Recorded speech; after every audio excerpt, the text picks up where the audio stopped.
मैं तो धर लिया गया हूँ। उसकी क्या गति होती है जान सकते हैं।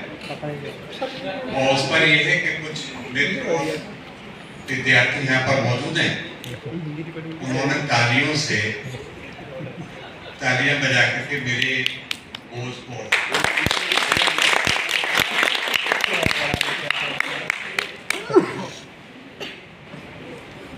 सभी लोग यहाँ पर आकर के सारिका जी का बहुत धन्यवाद ज्ञापित कर रहे हैं कि उन्होंने उनको अवसर दिया। मैं अपने क्रोध का इजहार कर सकता हूँ कि उन्होंने दिया, लेकिन अब गले पड़िए तो बजानी तो पड़ेगी। तो कुछ सवाल जब ये सेमिनार की बात हो ही रही थी, तब से कुछ सवाल दिमाग में थे, क्योंकि इसका जो कैनवास है वो बहुत विस्तृत है। भारतीय दर्शन, काव्यशास्त्र, दोनों में से कोई भी छोटा क्षेत्र है, लेकिन जो जिस तरीके से हम अब तक बात करते आ रहे हैं, करते हैं, जो हमारा तरीका है, उसमें पहला सवाल जो मेरे दिमाग में उठता है, जिस पर एक बार तो सोमनाथ जी से काफी देर चर्चा हुई और हम सहमति हुई, वो ये है कि क्या हम भारतीय दर्शन को आत्मवाद के घेरे में बांध करके संकुचित कर सकते हैं? मुझे लगता है कि हम जितनी चर्चा करते हैं उसमें हमारे पास ये एक ट्रायंगल रहता है, ब्रह्म, जीव और प्रकृति, और दूसरे नाम भी दिए जा सकते हैं। हम उसी वक्त पे जानते हैं कि वो हमारे 6 दर्शन हैं, उनमें से 4 तो निश्चित ही अनात्मवादी दर्शन, लेकिन फिर भी हमारे मुंह नहीं छूटता और हम भारतीय दर्शन की जब बात करते हैं तो आत्मवाद के सिरे में करते हैं। उस दिन हमारी ये बहस हुई तो उन्होंने कहा नहीं देखो ये तो रहेगा, चाहे इसका सपोर्ट करो चाहे लो।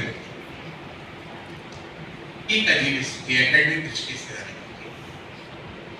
कि केंद्र में तो इसे ही रहना है, दर्शन वो होगा जो या तो इससे सहमत होगा या इससे असहमत होगा, केंद्र नहीं। तो मेरी एक तो दिमाग में मेरे है, आप लोगों से मैं शेयर करना चाहता हूँ कि लगता है इसके इतने ज्यादा कीर्तन है और भारत में कीर्तन की परंपरा अकादमिक क्षेत्र में तो बेहद है। अगर किसी ने एक वक्त में कोई एक बात कह दी तो आगे की पीढ़ियां उन्हीं बातों को दोहराती चली जाएंगी, कोई सोचने की कोशिश नहीं करेगा कि ये जो बात कही जा रही है क्या ये सेल्फ कॉन्ट्रडिक्टरी तो नहीं। तो इस कीर्तन से तो हमको मुक्त होना होगा। पहली बात तो यह है भारतीय दर्शन के सिलसिले में तो हम शायद ज्यादा न्यायपूर्वक बात कर सकें। काव्य शास्त्र, अब ये जो कलाएं हैं उन कलाओं में से एक काव्य भी, स्थापत्य भी, मूर्तिकला भी है, संगीत भी है, तो कलाएं तो बहुत सी, उनमें से एक काव्य। लेकिन काव्य की निश्चित ही लोकप्रियता बहुत ज्यादा रही, और वो इसलिए रही कि उसका माध्यम वही था जो हमारे दैनिक जीवन के व्यवहार का माध्यम है, और वो है शब्द।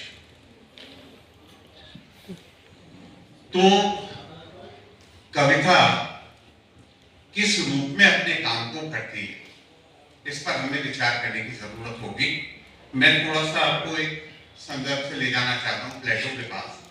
प्लेटो ने कहा कि उसके कवि की कोई जरूरत नहीं है, कवि को उन्होंने निष्कासित किया अपने गणराज्य। क्या सोच था? क्या वो कवि को निर्वासित कर रही थी या विचारक को कर रही थी? दर्शन और काव्य दोनों इतने एकमेक हैं कि इनको बहुत अलग नहीं किया जा सकता। बिना दर्शन के काव्य का कोई अर्थ नहीं रहता, और ये दर्शन किसी समय का एक फिक्स स्थिर हो गया मानक नहीं है। दर्शन संस्कृति के साथ निरंतर परिवर्तित होता है।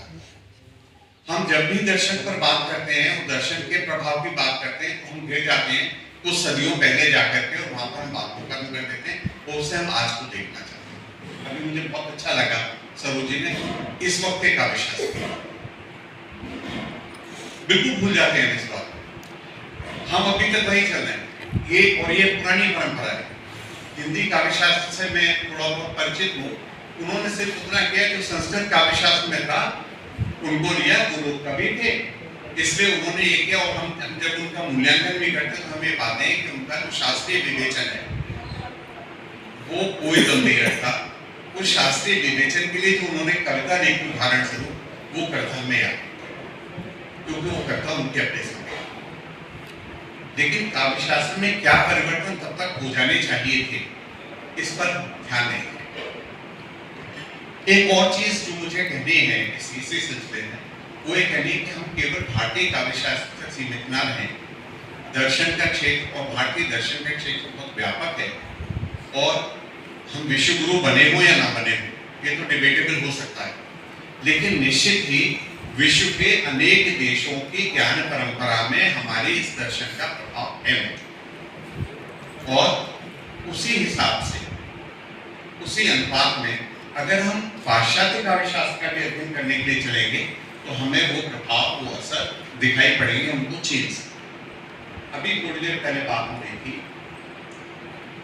जो भरत से अगर हम शुरू करें तो एक रसूत्र और उसके बाद फिर हम आगे बढ़ते हैं। उस रसूत्र की व्याख्या अलग अलग दार्शनिक सिद्धांतों के हिसाब से ये सब जानते हैं, लेकिन जिसकी बात अभी की जा रही थी कि ये जो मम और पर के बंधन से मुक्त होना है, क्या हम कभी सोच करके देखें जब टी.एस. एलियट निर्वैयक्तिकता की बात करते हैं तो कहीं इसके नजदीक तो नहीं। एक कॉलोनियल हैंगओवर हमारे ऊपर ऐसा है कि हम उनकी रोशनी से अपने को देखना चाहते हैं, हम अपनी रोशनी में और चीजों को देखने की तरफ प्रवृत्त नहीं होते। शायद इसकी एक महती आवश्यकता है। मैंने सिर्फ एक चीज की अभी बात की, वो अभी मेरे दिमाग में आ रही थी जब ये बात कि कविता मुक्त करती, कविता मुक्त करती, किससे मुक्त करती? जाहिर है कि जो व्यक्ति के तौर पर हमारी जो सीमित इकाई है उस सीमित इकाई को प्रसार करती है और उसमें दूसरों को भी जगह देती है। अब ब्रह्म वगैरह तो मैं जानता नहीं, क्योंकि वैसे भी मैंने जो पढ़ा है उसके हिसाब से वो तो अज्ञे जाने ही नहीं जा सकता, तो फिर मैं उसको जान करके क्या करूँ। लेकिन ये कभी हम ये सोचने की कोशिश करें कि ये जो ब्रह्म की तलाश है, कल मैं चाय खाने पर जब बैठा हुआ था तो एक बहुत पुराने परिचित जो यहाँ रजिस्ट्रार ऑफिस में शायद रहे थे और वो रिटायर हो चुके थे, इत्तेफाक से वो भी आकर के बैठे, मैं और वो दो ही चर्चा चल पड़ी। मैंने कहा साहब आदमी सब कुछ करता है, ये करता है, वो करता है, उसके बाद भी वॉन्डरिंग उसके भीतर रहती है। उन्होंने मुझसे पूछा ये क्या है, क्या ये स्पिरिचुअलिज्म है, क्या ये आध्यात्मिकता है? नकारा तो नहीं जा सकता इस बात। हम सब कहीं ना कहीं हम आध्यात्मिकता को भी हमने ईश्वर, मनुष्य, जीव, परमात्मा, प्रकृति इसमें मानते रहने रख दिया है।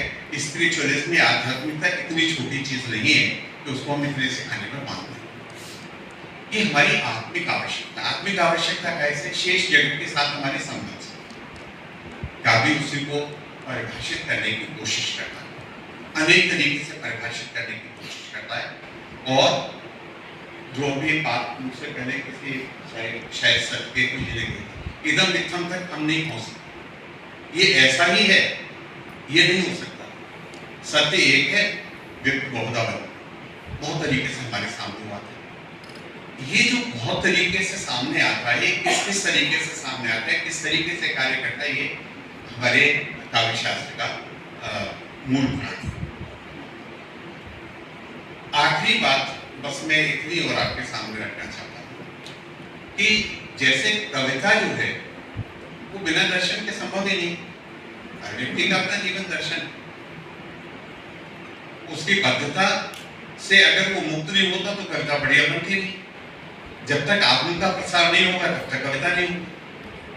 अब इस कविता को समझने के लिए जब हम जाएंगे तो हमें भी उसी रूप में पहुंचना होगा।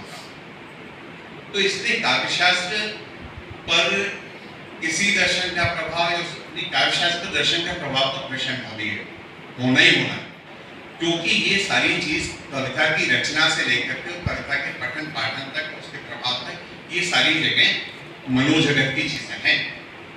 दृश्यमान जगत तो हमारे सामने अलग है, उस दृश्यमान जगत के परस्पर क्या संबंध है, उसकी गतिशीलता किस तरीके की, वो किस तरह से क्रियाशील होता है, इन सारी चीजों को हर एक कवि अपने तरीके से परसीव करता है, और जब वो करता है तब उसके बाद का विषय आता है।